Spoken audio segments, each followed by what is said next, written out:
Students, once again, welcome to the class. This is Dr. Sanjana Sharma from the Department of English.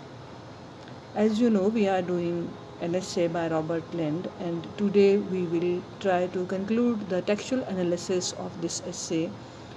So now let us come to the page number 127, first paragraph. That is also the last para of this essay. So let us begin for today. There is nothing which men desire more fervently than this mighty will. It may be the most selfish or unselfish of desires. We may long for it for its own sake or for the sake of some purpose which means more to us than praise. Say this is one of the most desired thing. And what is the most desired thing? We desire for a mighty will.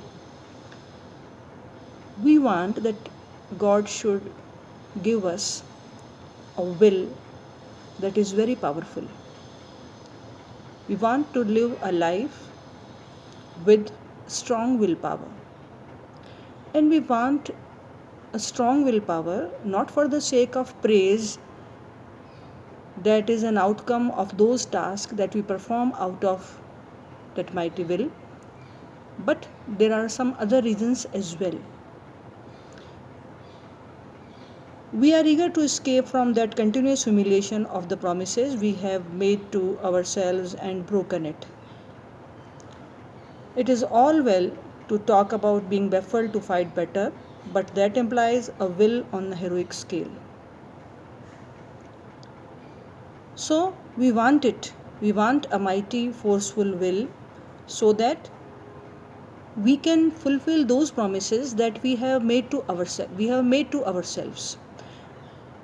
When we are unable to fulfill those promises that we have made to ourselves, we feel a sort of humiliation. When we evaluate our performance, we feel that we are lagging behind, and to overcome that feeling, we want a mighty, forceful, powerful willpower. Most of us, as we see our resolutions fly out into the sun, only to fall with broken wings before they have more than begun their journey, are inclined at times to replace into despair. So, most of us feel that when we try to do something nice, try to do something good to achieve a target, we start, and after some time we stop. We stop pursuing that goal. We want to remove this habit from our life. On the other hand, nature is prodigal and in nothing so much as good resolutions.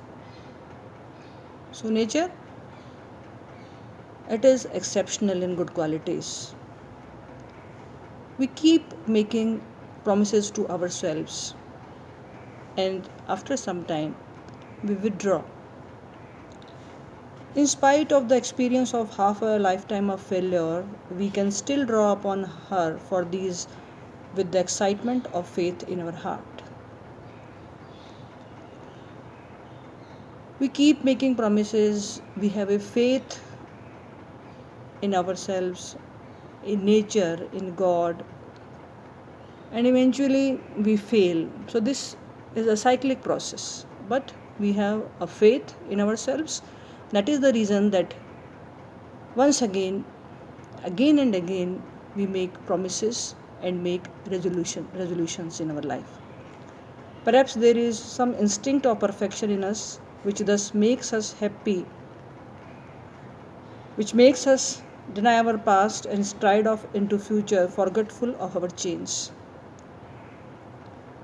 So we are forgetful by nature.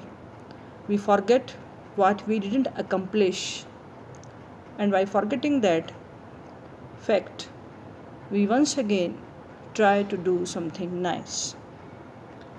It is the first step that counts, says the proverb. Alas, we know that that is the step that nearly everybody can take. It is when we are about to take this step that follow that our ankle feels the drag of old habit. So, first step counts. It's a proverb. Usually, most of us take the first step. Means we try to do something nice, we make an action plan, we do it for a day or two, then we give up. For even those of us who are richest in good resolutions are the creatures of habit just as the badly virtuous are. The only difference is that we are the slaves of old habits while they are the masters of new one. On the whole, then, we can not do better as the new year approaches than resolve to go out once more in the quest of white flower which was already been allowed to fade too long, where Tennyson placed it in the late Prince Consort's buttonhole. We are human beings, we are forgetful, we make new promises, we try to achieve new goals, but due to our laziness, due to some other reasons, we give up those persuasions which we were following for some period in our life. So he gives us a reference to a poem by Tennyson, and the title of this poem is Idylls of the King, that is addressed to Queen Victoria's husband. And what are the lines? But through all this tract of years, wearing the white flower of a blameless life, before 1,000 peering littleness in that fierce light which beats upon a throne. So, Lind concludes the essay on this note that we human beings, we are full of hopes, we are full of desires, we are a little bit ambitious. We try to make amendment in our life, we try to make our life nice by taking resolutions, by making promises to ourselves. We try in that field, we try to fulfill those promises, but due to lack of a strong, forceful, mighty will, we fail. So,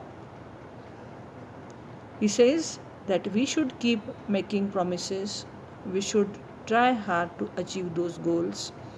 We human beings, we are not perfect. We can't be perfect like God. So, we should keep try, and we should try to make or try to achieve a forceful, mighty, strong willpower. That will be a very helpful thing in our life. So, students, the essay comes to an end, and from tomorrow onwards, we will start a new essay. So, thank you very much.